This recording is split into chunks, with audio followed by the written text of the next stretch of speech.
Une fillette de 11 ans met fin à ses jours après des menaces de déportation de ses camarades de classe. Un drame bouleversant a secoué la communauté de Gainesville, au Texas. Jocelyn Roro Carranza, une élève de 11 ans, s'est donné la mort après avoir été victime de harcèlement à l'école.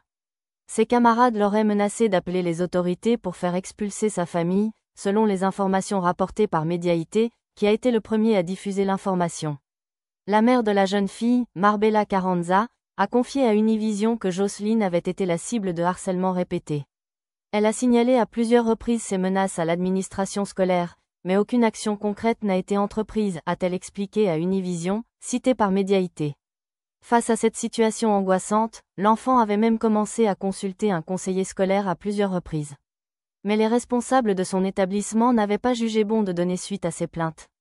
L'intimidation dont elle était victime prenait une tournure de plus en plus alarmante. Ses harceleurs lui auraient affirmé qu'elle finirait seule aux États-Unis une fois sa famille déportée. Selon sa mère, cette peur constante a fini par devenir insupportable pour Jocelyn, qui a finalement tenté de mettre fin à ses jours le 3 février dernier.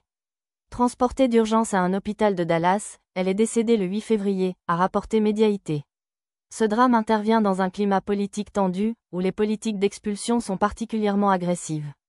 Récemment, la Maison-Blanche a publié une vidéo montrant des migrants menottés et embarqués dans un avion, accompagnés de la légende « ASMR », Illegal Alien Deportation Flight, a rapporté Médiaité.